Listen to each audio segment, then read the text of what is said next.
About പേജിലെ testimonials എന്ന ഈ സെഷനിൽ റിവ്യൂ അല്ലെങ്കിൽ കസ്റ്റമർ ഫീഡ്ബാക്ക് എങ്ങനെ ചേർക്കാം എന്ന് ഇനി നമുക്ക് നോക്കാം.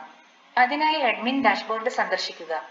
അഡ്മിൻ ഡാഷ്ബോർഡിലെ സൈഡ് ബാറിൽ നിന്നും ടെസ്റ്റിമോണിയൽസ് എന്ന ഈ സെഷൻ സെലക്ട് ചെയ്യുക. ഇവിടെ നിരവധി റിവ്യൂ അല്ലെങ്കിൽ ഫീഡ്ബാക്ക് നിലവിൽ കാണാം. ഈ റിവ്യൂ നിങ്ങൾക്ക് എഡിറ്റ് ചെയ്യാവുന്നതാണ്. അതിനായി ഈ എഡിറ്റ് ബട്ടണുകൾ ഉപയോഗിക്കുക.